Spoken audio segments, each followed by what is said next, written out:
Hey everybody, it's your Prof. Joff. We're back again with another MandaloreGaming video. We haven't done one in a while.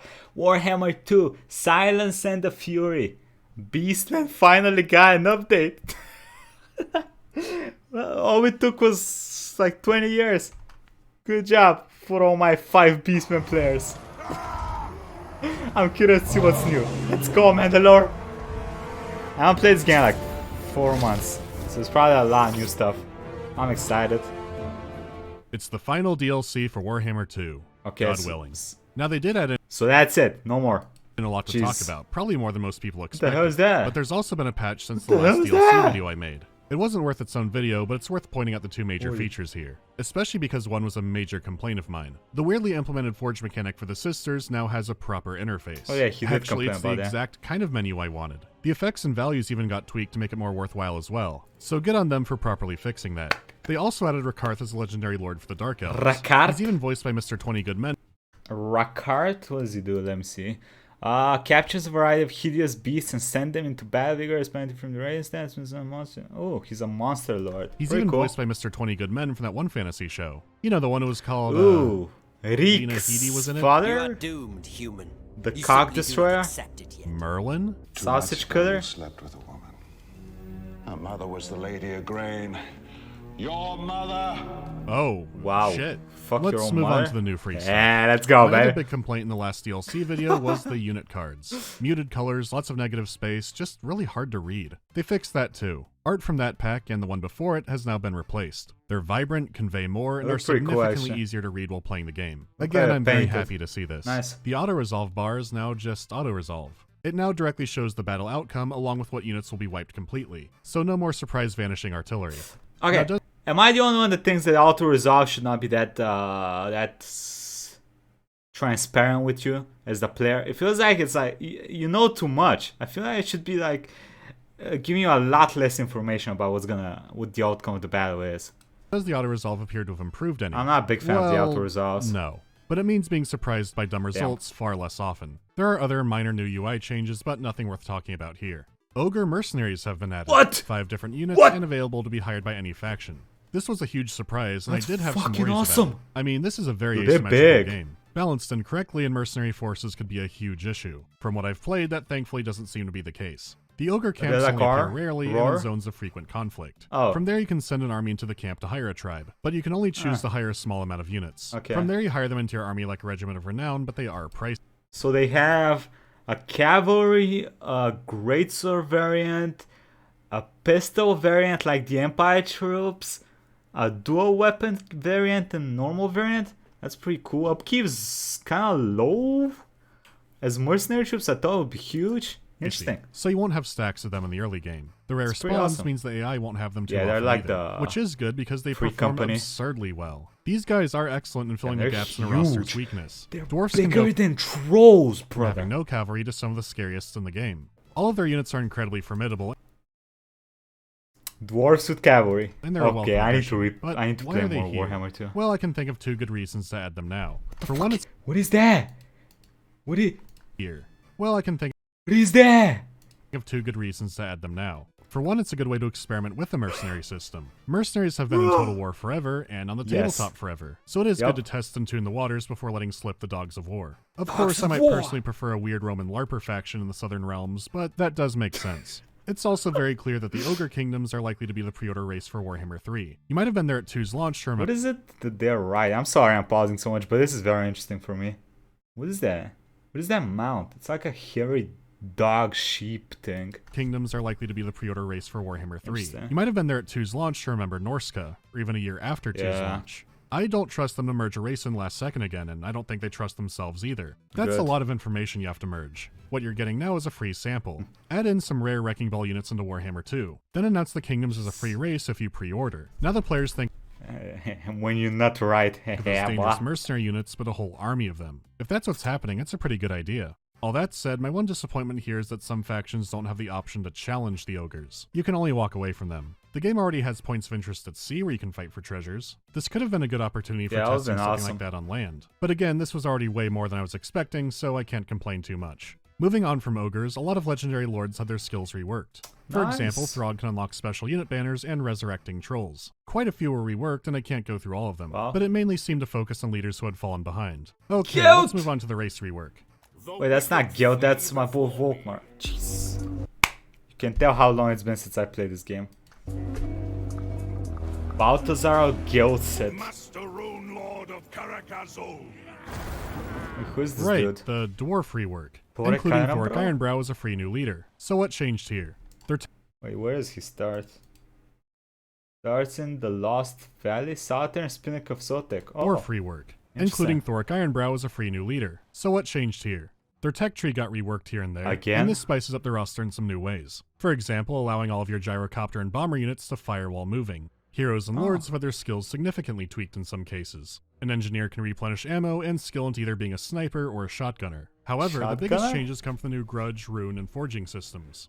Each dwarf leader now starts with a special list of legendary grudges, giving you some extra objectives to fulfill. So if you're playing as the white dwarf, you finally have a special reason to go beat up the dark elves. The grudge meter has more tiers to it. It has room for a lot more grudges, which is good because there are plenty of new types. If the meter does get out of control, it has a new effect with slayers. The more grudges you have, the more angry dwarfs get, so the more willing they are to become a slayer. They now show up in your regiment of renown pool. The Bruh. worse things get, the more likely they show up. Get more problems, get more vertically challenged problem solvers. Now, the Vertically- rewards for these grudges can sometimes include runes. You can also get them through an expanded forging system, and there are tons of them. Dwarf characters now have special new Meta slots and 25. additional regular slots to Wow. make up for it. You can customize their specialties to a level unlike any of the other factions. These aren't limited to Jeez. just characters either, as there are special new ones you can put on units. You could create a batch of runes that turn your catapults into explosive catapults. This gives you a lot of room to experiment with customizing an army. Sounds pretty This cool. by itself already adds a ton of flavor, but there's more. Dwarf rune magic has also been completely overhauled. Nice! Appropriately, it still doesn't Thank God, that was so boring. The only thing you'd use is the one that had the 22% damage negation and the Rat and Ruin one. tap into Winds of Magic, but where it Everything is else on is the kinda UI and how garbage. you actually cast it, that's all very similar. Instead of worrying about the sky magic pools, you just worry about cooldowns. Ability-wise, the dwarfs did play a little more statically before, which Yes. I thought was appropriate for them, but this new system is a lot more engaging. Being able to overcast runes or time map-wide abilities definitely gives Wow. you more to think about. It's a Overcasting fantastic runes. Wait, overhaul, you and could not do that one I was really before. expecting. This brings me to Thoric. On the Vortex map, they've added him into the increasingly chaotic Lustria Bowl. It would have been funny if they did that in Mortal Empires as well, but instead they threw him down in Carrick Zorn. That's understandable since Mortal Empire's Lustria is ridiculously crowded, but his Vortex jungle start is a lot of fun. When the trees start speaking Queekish, the whole jungle comes down. The change in scenery is a welcome refresh from fighting Queekish. orcs non-stop in the early game. The start position alone has a lot going for it, but Thoric does have some quirks of his own. He's an especially conservative and traditional dwarf, which is like saying this is especially wet soup. Him seeing new warfare technology is like an old man seeing a PDF file. He gets that it's useful, but he doesn't understand it, so he hates it. The game reflects this by having him buff up traditional weaponry like grudge and bolt throwers, along with quarrelers and warriors, whatever's proven to work. Except he makes grudge throwers into homing grudge throwers, and turns bolt throwers explosive. Keep in mind, this is before applying rune upgrades to them. Wait. Grandpa has no license, Double the explosions? but boy is he gonna drive. In his campaign, he's searching for powerful artifacts. Reforging them gives you permanent faction-wide buffs. Massive resource increases, a punch ghost, a dinosaur. The only catch is the artifact parts are in marked cities, which you'll need A dinosaur? to smash down or take over. By Morgrim, our artillery now has no equal. The I like focus the away voice. from the ultra high-end units the dwarfs have make it a campaign worth playing. Double so when it's free. So now What the fuck is that? it's free. So now I can... The focus away from the ultra high-end units the dwarfs have make it a campaign worth playing. Double so when it's free. Bro, that's awesome. This reminds my favorite looking spell in Warhammer is the Foot of Gork, where he steps down. That's So awesome. now I can This start in the rework that awesome. people were actually expecting. The Beastmen were in a sorry state Okay. before, but they were also the first DLC for Game 1. So do owners of this get a special kind of edition like they did with Wood Elves? No. Maybe they realized the chart system was a nightmare. I guess you do get a Beastman play players. Shaman Lord for free, which is cool because they did need a caster lord, but if you buy the DLC, you also get one. It seems they're hoping owners will be happy with the rework and the changes they did to the lords in Okay. it, which do vary around. Do we get the Kazrak brass makes his bull army finally? poisonous and buff scores, but he still seems like the I'm learning how to play Beastman Lord. Nothing wrong with that, but the other two ended up being much more interesting. Okay. Malagor is now a very scary caster, a flying one. His hybrid magic makes him versatile. His wings work now? Morgur now buffs Chaos Spawn even more. He gives them horrible regeneration. What the fuck is that, bro? Damn, that thing looks kinda wicked. Buffs Chaos Spawn even more. He gives them horrible regeneration, letting them resurrect units, and unlock special unit banners. Very similar to the new Throg. So an army of Chaos mutants is much more viable under him now. Woo. He has gotten spookier off the battlefield as well. Just by raiding a region, he'll cause attrition to all the armies in it, along with emanating a lot of pure unshowered chaos corruption. So the old guys were looked at and brought up to par. Would the old pack be more alluring if it had a new lord like Drycha? Sure. But then again, Morgur was already a free edition that came with the Wood Elves patch. So that could be how they justified it. I mean, no matter what, this DLC for DLC shit is tricky. Because on one hand, I will gladly take all the free new dwarf stuff over a new legendary lord for the Beastmen. I'll get more into why that is soon, so let's look at the rest of the rework. Okay. What is Horde that armies thing? have always been an issue in the game. It's fun to move around, but easy to screw up and lose. Damn. With the Beastmen, they've finally found a lot of solutions. The biggest one being, let's give up on the pure Horde thing. Instead, when you defeat a city, you can then designate it as being a Herdstone. Because for Beastmen, a big shit rock is the most civilization you're allowed. It's a pit stop you can replenish and get armies out of. But more than that, where you put the Herdstone designates your hunting grounds. The few buildings you can make on a Herdstone either buff up your own forces or debuff the enemy. It could be a simple stat adjustment, or it could be a chance of plague. The point is that these marked blood grounds are your fun grounds. Not only will you be more effective fighting inside them, but there's a purpose to the marking. Enemies in the hunting grounds are marked for removal. As you do this, these point values build up on your Herdstone. Okay. When you have enough points built up, you can conduct a ritual there. You don't have to do this as soon as it's ready, you could hunt around for more targets to build up a higher score. You can only do this ritual once per Herdstone. You can't do take-backsies against Chaos Gods. Any ruin in these hunting grounds now belches out corruption and is uncolonizable until someone takes down your Herdstone. So in a way you are empire building, but it's an actual empire of dirt. The stupid colonizing merry-go-round is no more. I can finally know peace. As for the points, they go towards your ruination meter. This paces out your progression in a few ways, like what units are available to you. Oh. Beastmen units are all free now. No upkeep, no nothing. You still need to make buildings to recruit So you're straight up killing everything. Damn, that's them, and some units will have caps. kind of interesting. You still need your money to create Horde buildings and your Herdstone buildings. Thankfully, you don't have the growth level tied to building whatever it was anymore. Growth only affects the main settlement building, which governs what you can build at that level. Your Beast Rage thing mainly just governs growth, so very simplified. Okay. That's a good thing too, because the Beastmen have yet another currency. Along with your money, Beastmen now also have Dread, which is an ominous way of saying mischief points. Dread gets you all kinds of stuff. You can unlock new levels of Herdstone upgrades, increase your unit capacity, gain or confederate a legendary lord. The list goes on, but it gives you a lot of options in how you play. You can unlock more armies to spread the pain around, or specialize in a scary doom stack. Even the new tech tree reinforces this idea, which is now made up of challenges. Go and ravage the Damn, Beastmen look kind of fun now, though. map in a specific way, and certain technologies unlock. A special location might even have a special Herdstone attached to it. So the act of picking out where you rampage to get extra bonuses has an additional layer of strategy to it. There's even more depth and ways these systems synergize with each other, but I think you get it. The Beastmen have gone from arguably the worst and most brainless campaign in the game to being one of the most engaging. When you get the hang of them, you could probably steamroll the map faster with them than any other race. I really have no complaints here. I don't see that many new units. This is actually seeing some Midas Gold magic. It took 5 years, but the Beastmen are actually a blast now. They keep what's strong and fun about being a Horde faction and got rid of a lot of stuff that didn't work. They added a whole bunch of new features, but with proper limitations. Sure, when the war machine gets going, you can grab everything, but the early and mid game is much more interesting and varied. Nice. Besides, when the ruination meter fills up, you're supposed to have your final battle then. A lot of attention was given to try and pace it out. Okay, Was that the brass so here's bull? what the paid DLC brings to the Beastie Boys. Oh, that was the free shit. Okay, that's the brass bull, I'm pretty sure. People have been asking for him for a long time.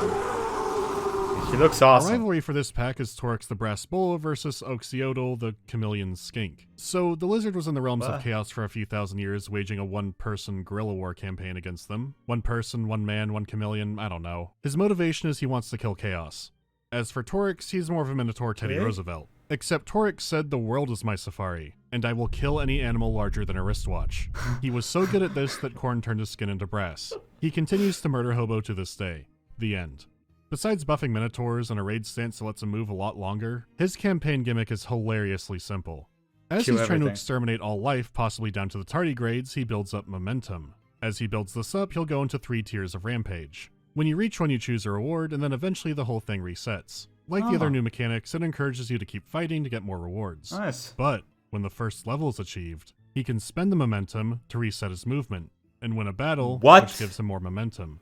This guy is King Steamroll, a Mongolian horde of bulldozers. Speaking of Asia, I think this mechanic was used by Lu Bu in the Three Kingdoms Total War game. I actually can't remember. Was that a mechanic? I Were there don't three play that kingdoms? much of that one. What the hell was happening with that? Sure, it's a simple gimmick, but it's very appropriate.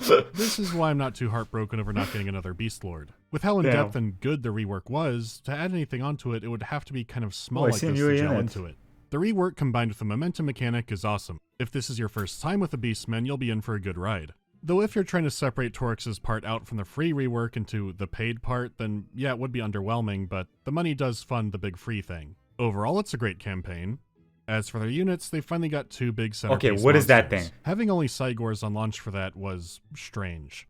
Now they have the Jabber Slythe, an anti-infantry monster that causes madness. It's also constantly spraying out acid. In game, this means they have auras of damage, making them really good at dealing with infantry blobs. They're also a joy to watch. They're so awful. They're huge. They move like they're struggling to be alive, and they just kind of collide into the enemy army. Their attack animations can stretch out so far. Oof. I can't stress enough how really good they are at wiping infantry.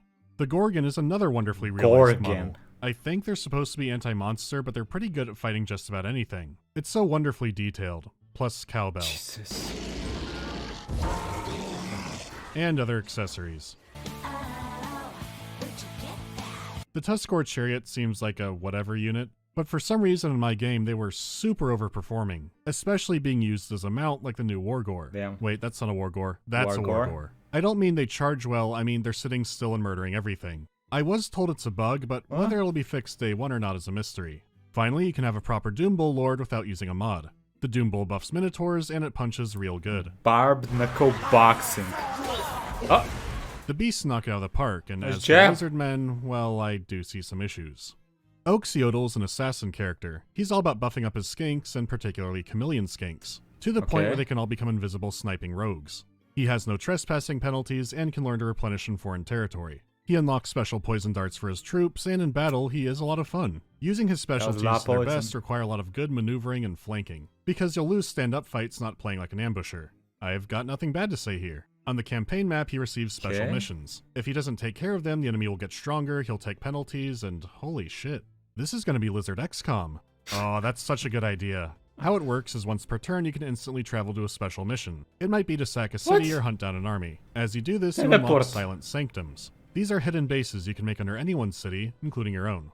They don't recruit units, but they can affect the region and sometimes the entire province.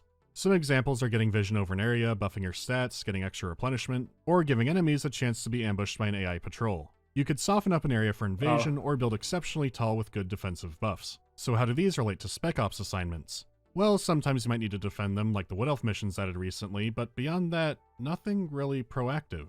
You would think opening a sanctum in an area would open up responsibility for it, even if it's an entire continent. Instead, you get a few missions every 10 turns and their location is random. It's easy to manage at first because you're still learning the system. But as the campaign goes on, the threats become deadlier and the choice is more dire. You have to balance out where to intervene and weigh the drawbacks.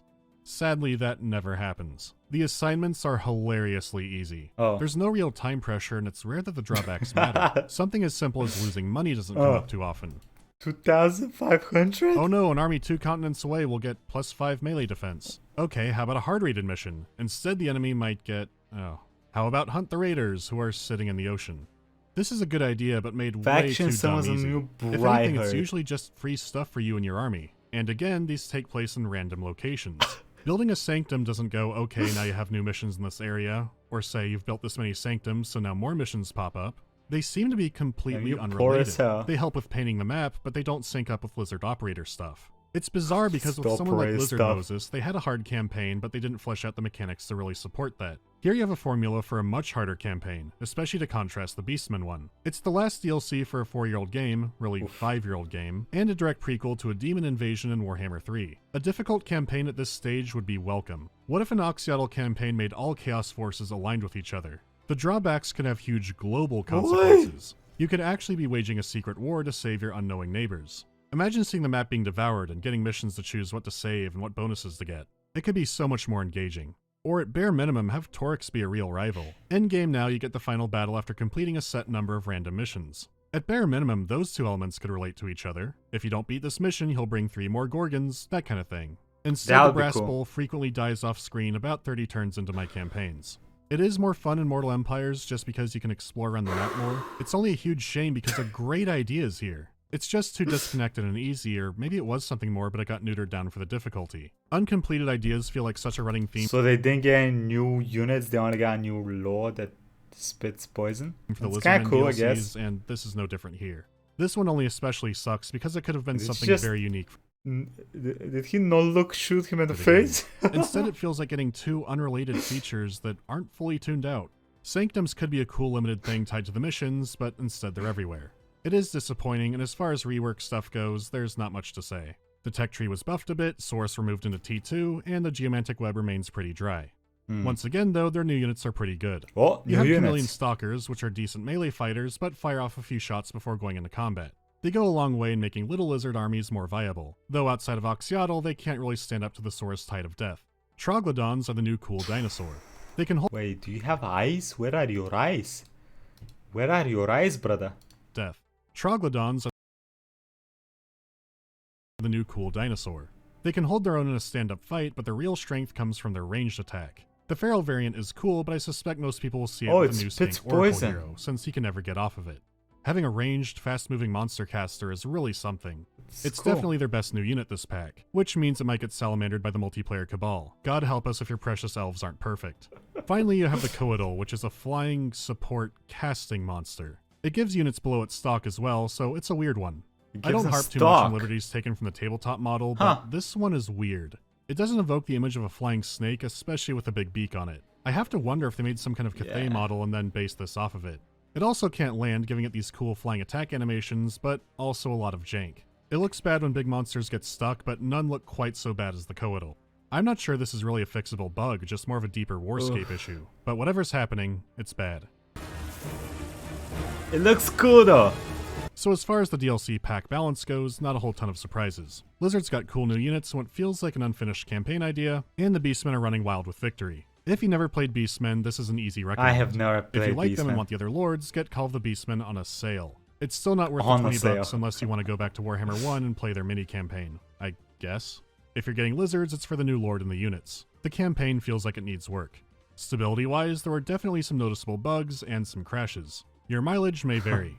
Looking ahead to Warhammer 3, I do feel worried about it if it comes out this year. I'm excited Warhammer for 2 it. has so many systems added by Bears. DLC like secret bases and plague and just stuff that desperately need proper unification and counters. I also hope those unit cards are placeholder, and I don't get why everyone in Kislev is getting a bear. Spreading the special cool thing to everyone makes True. it not special anymore. True. But whatever, I do hope it gets delayed. The Warhammer 2 launch Are was you rough, and upgrading I'd rather in not battle? see that again.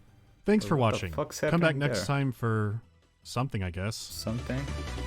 Okay. Okay, I'm kind of excited. So we got, to be honest, the thing I'm most excited about is I'm not a big fan of Lizardmen or Beastmen. It'd be fun to slay them, but getting mercenaries, augurs would be awesome. It would diversify the campaign quite a lot. Huh, I think I'll go back to Warhammer, play a campaign, probably a vampire. I want to see what they did to my boy Guild.